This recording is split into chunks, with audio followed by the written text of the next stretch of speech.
out what initially was down, but not out. But I'm not going to go there. What I'm going to name this sermon on tonight is, what's your name? All right. Who do you say you are? Come on. What's your name? What's your name? Here we have Jacob. Jacob is sitting at the Jabbok River. He's at the place of pouring out. He's at the place of emptying. Jacob, let me give you some background on Jacob. Now, Jacob had just left his uncle Haran, his uncle Laban in the city of Haran, okay? But before that, how he got there was he had to leave his mom and daddy's house because he tricked his daddy into giving him his brother's birthright, okay? I don't have time to go through the whole story, so I'm going to need y'all to go back to chapter 28 and read it and catch your notes for me, okay? Thank y'all.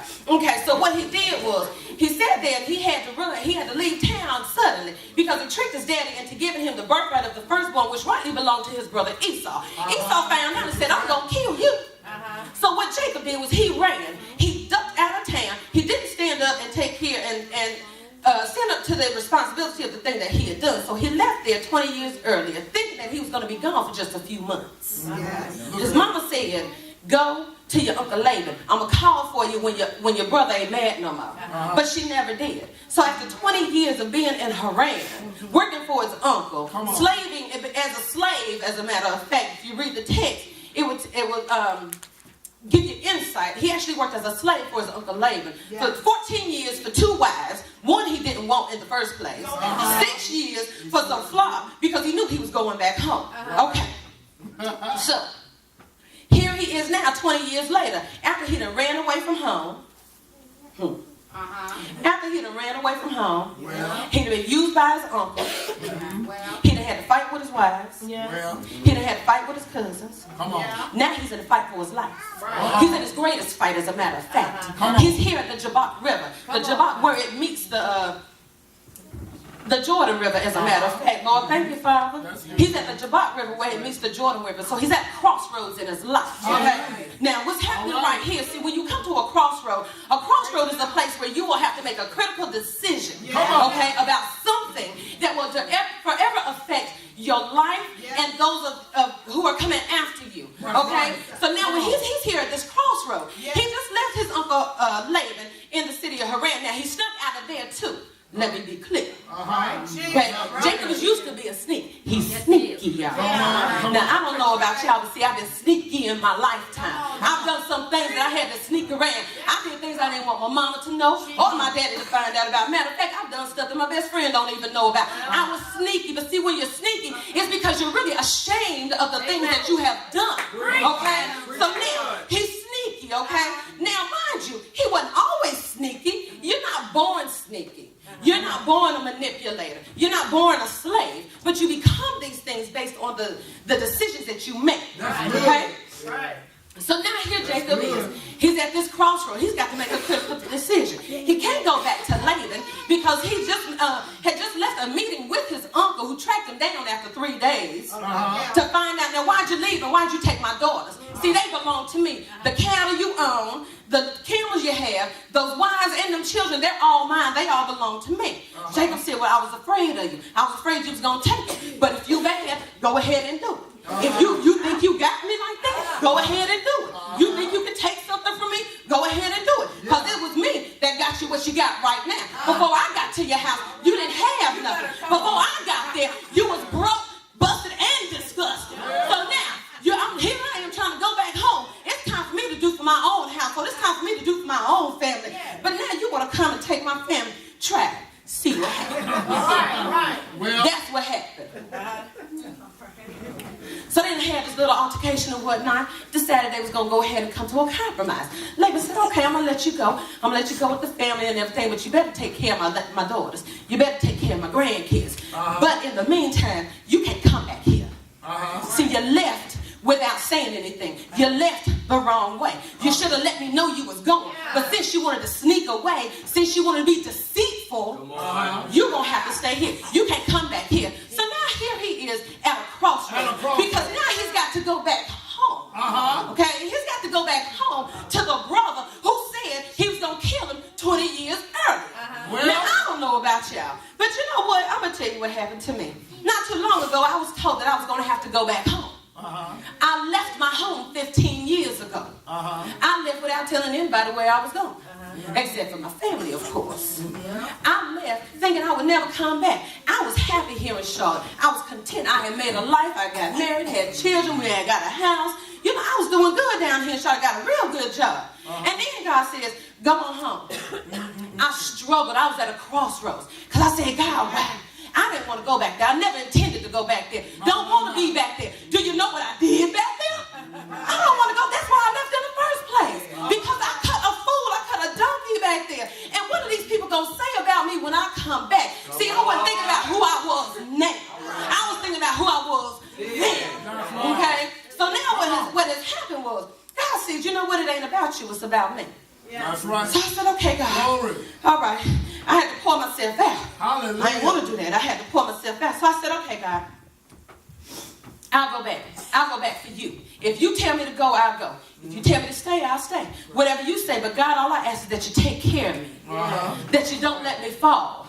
That you don't let me be embarrassed. That's all I'm asking, God. I'll do whatever you want me to do. Say whatever you want me to say. Go wherever you want me to go. But just don't embarrass me. And for many of us on tonight, there's some things that God is telling you to do.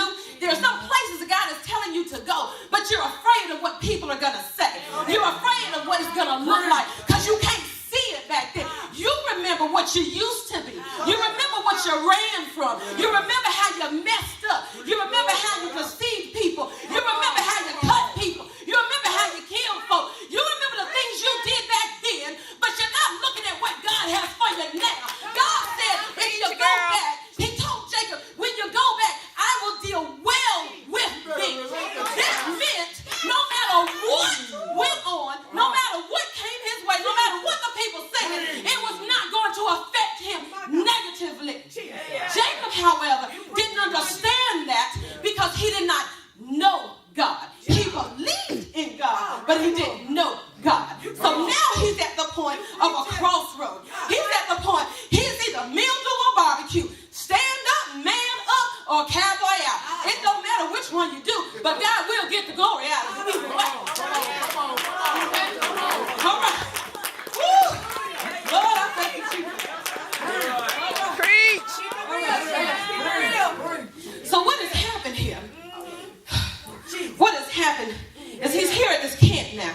He can't go back to Haran. He can't go back to his uncle Laban. All he has to do is look forward. He's got to look for what he's looking forward to is his brother wanted to kill him because all he knows for the last 20 years, he's got a sentence on his head, a death sentence on his head. He's had a hit out on him. So what he did was he got some oxen, he got some cattle, he got some of the things that he had built up that God had blessed him with and sent them with his servants to Esau and said, here, take this to my brother Esau and tell him that your servant Jacob is behind us. He coming home. Well, he sent them on thinking, you know what? I'm going to go ahead and appease him. I'm going to go ahead and just send this stuff to him. He'll be all right. Because then he'll know that I don't need the stuff that he has. Yes, I stole the birthright. Yes, I tricked Dad into giving me the birthright. However, I really don't need it. Because God has blessed me. So you can have it back. Here you go. Y'all understand black, no, take back. Jacob threw that out the window. Here, you can have it. I don't want it because I'm good with what God has given me. Well, he sent all this stuff to Esau. Then the servants came back and said, hey, we gave this stuff to Esau and he's on his way to meet you with 400 men. Oh, knees buckled. He didn't know what to think then. You mean what I did was not enough? What I did not please him? What I did didn't make him say, oh, it's okay. It didn't pacify. He didn't forgive me for that? No. Because see, when you're really seeking the forgiveness of somebody, you can't give them things. You have to give them yourself. That's right. That's okay? Right. You have to come up. You have to stand up to them and say, I'm sorry. I'm sorry for the way I hit you. I'm sorry for the way I hurt you. I'm sorry for the way I talked about you. I'm sorry for how I threw you away. I'm sorry. Forgive me. I was wrong. I shouldn't have done it. I don't know what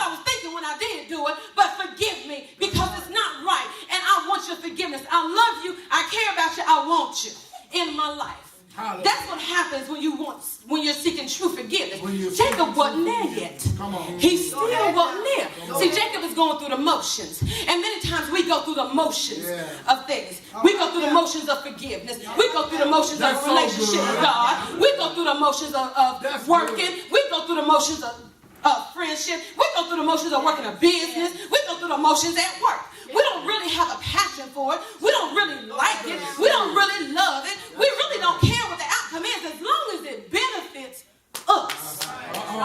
Truth be told. That's good preaching. So now here we are. He's scared. He's scared.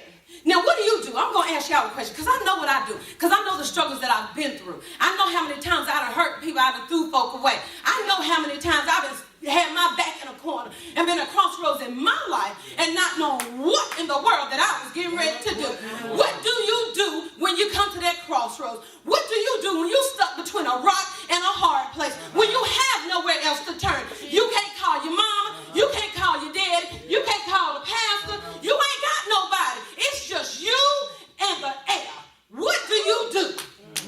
The first thing you do is you cry out to God. That's good. In verse 9, Jacob said, "Oh God, my father Abraham and God of my father Isaac, the Lord would send unto me, return unto thy country and to thy kindred, and I will deal well with thee." See, the first thing you want to do is you want to cry out to God. See, when you cry out to God, what you're saying is, God, I can't do this. God, I need you. I'm a mess. I am jacked up. I don't know which way to turn. I have exhausted all my options. The only thing I have left, God, is you. If you don't do it, this thing right here gonna take me out. See, when you cry out to God, it causes you to humble yourself before God. You cannot keep stuff inside of you that needs to come out. You can't sit there and make it work when it won't work. When you humble yourself, when you cry out to God, it's also gonna cause you to have an encounter with yourself.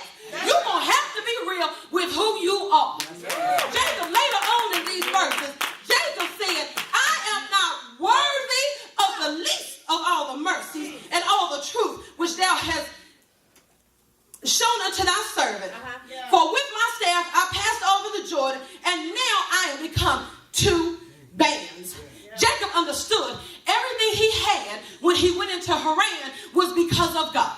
It was none of his strength. It was none of his might. It was nothing that he did himself. It was all because of God. As a matter of fact, he knew it was because of God, because when he first tried to leave Laban's house at the 14-year mark, Laban said, "Hey, no, why don't you stay here just a little bit longer? See, I know the wealth that I have is because of the blessing that God has given you. It's because of the favor that God has put upon your life. It's because of the way God has caused your hands to work."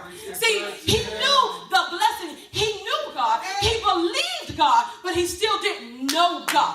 And that's what's going to happen. When you start crying out to God, it's going to change something within you. You will go from believing to knowing. Okay? Yes, you will. The second thing that's going to happen when you caught in a corner is you're going to end up having to fight.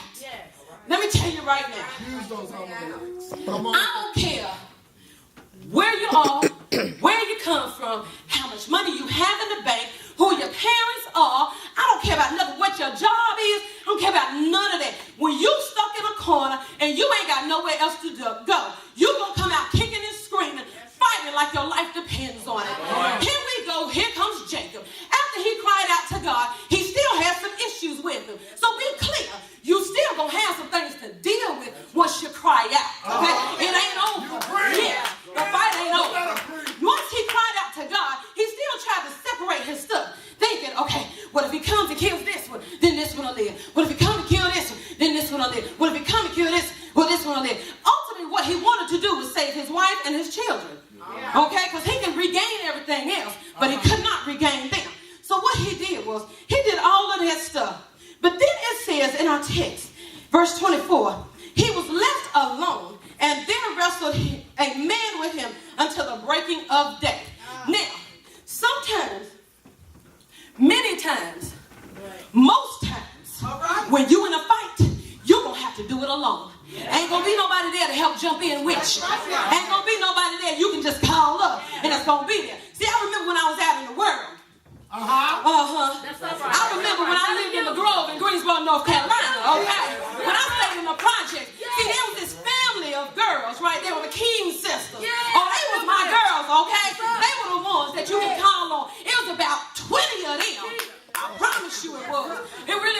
8 of them. But no matter where they were, there was at least 3 or 4 at one time. No matter where you went. Guess who I hung out with? Come on. I hung out with the kings.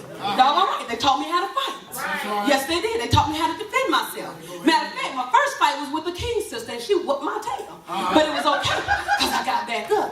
And after that, we became friends. Okay? Yes, we did. Yes, we did.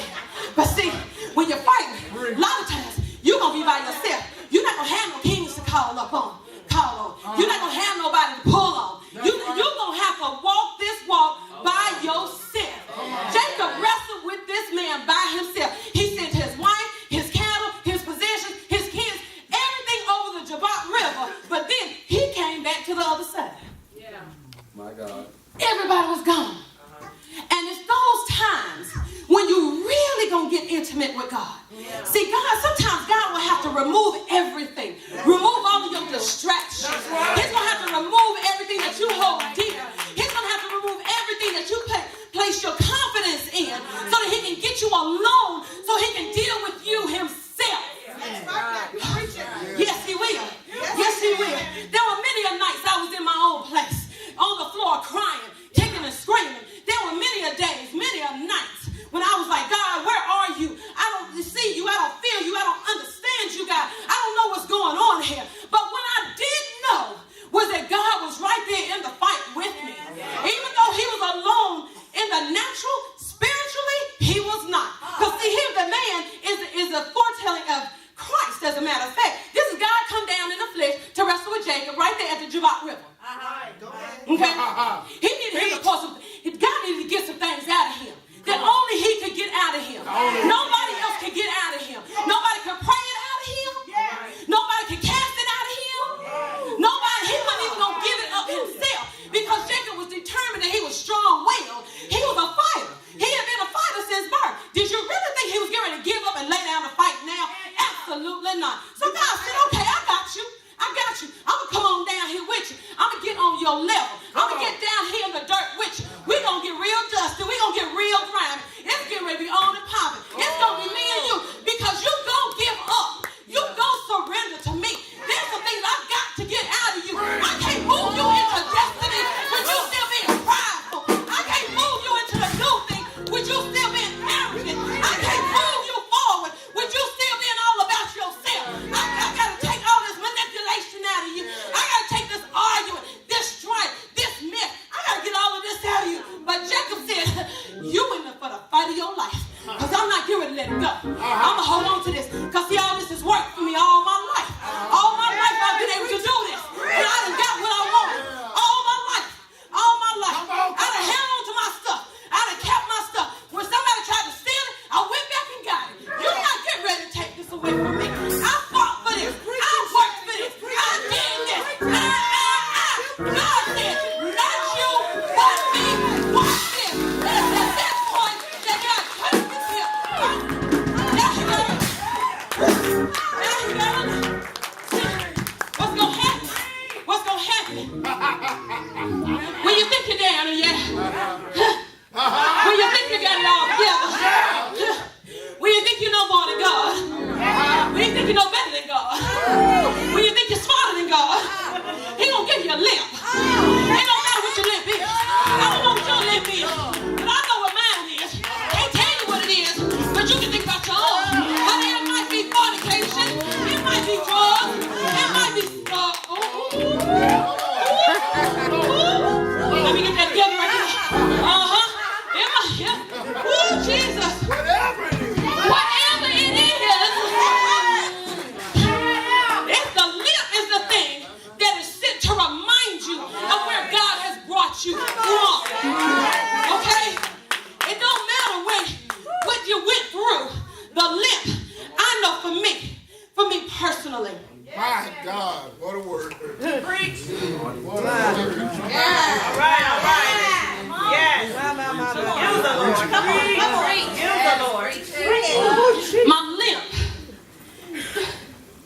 I was a hoe. My God. I slept with any man that I wanted to. Yeah. Did not matter who he was, how old he was, if he was married or not. I did what I wanted to do. But in the process, I damaged a lot of marriages. My God. I damaged a lot of relationships. My God. I hurt a whole lot of people. And this was all back in my hometown, okay? This ain't out here. This is in my hometown. I did all of that. But see, what has happened now is when I cried out to God, I didn't want to go back there. God said, boom, boom, I had a limp. You know what? I can go back knowing what I used to do because I ain't that no more. I don't do that no more. Oh, yes. I can walk with that limp now because when I say I'm not a hoe anymore, now I'm walking holiness. Now I'm not fornicating no more. I am the righteousness of God. I'm no longer in my home record. Oh, Lord, but I am a home rebuilder. Oh, Lord. I know who I am. I know who God has created me to be. And I know what he brought me out of. And that's what the limp is going to do. Jacob said that he wrestled. And he held on. And he held on. And he held on. Even after his hip was touched and he got the limp, he still held on. So I just want to encourage you, no matter what your fight is, no matter what you're going through, don't give up the fight. Don't lay it down. See, there's three ways that you can lose a fight. There's three outcomes to a fight. There's a winner, there's a loser, and there's a draw. Okay? Now, if you throw in the towel and you just give up, you automatically lose. But know that you're going to have to go back through that fight again. Won't be the last time. Until you win and overcome, you're going to have to keep going through it. Or you can draw. You can sit there and say, okay, God, I'm going to step back. I'm going to step back. And you just do what you want to do. But you don't do anything. You just stand there. Just sit there and watch him move. But you don't move with him. That's called a draw. What you're doing is just saying, God, I'm going to let you have this because I really don't want to go through it. I know I really can't beat you no more, so I'm going to just lay down the towel. I'm just throwing the towel and call it a draw, and I'm going to go ahead and walk away, and I'm going to keep doing what I've been doing all this time. But no, you're going to have to come back to that fight. It won't be the last time you fight that fight.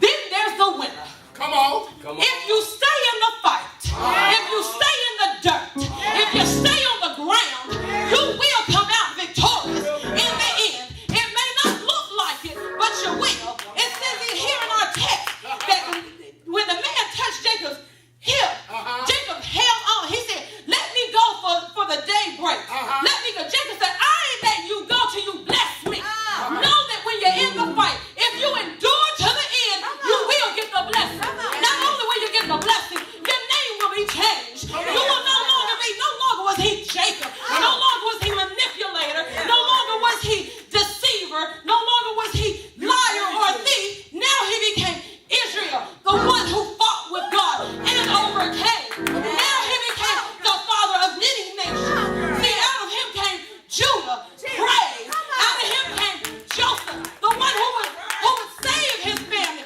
his daddy Israel.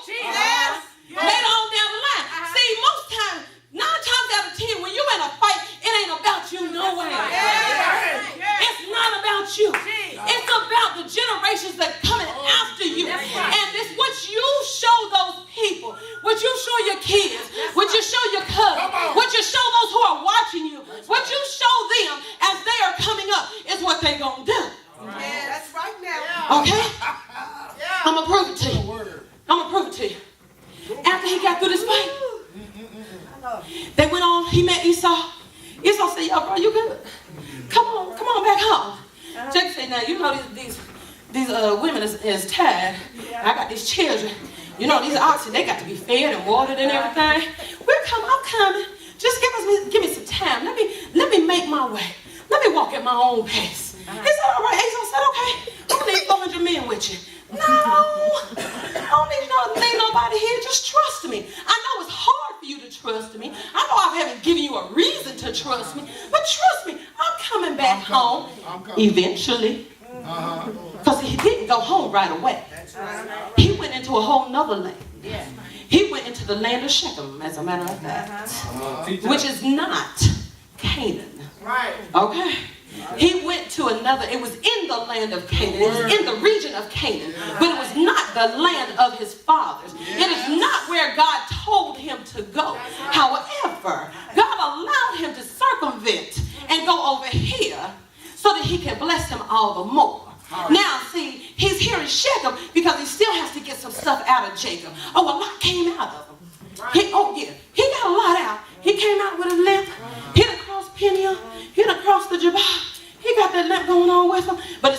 still acting a fool. Come on. Okay? Come on. Kids still acting a fool. My God. They killing folk because of what they did to their sister, to somebody else. Uh-huh.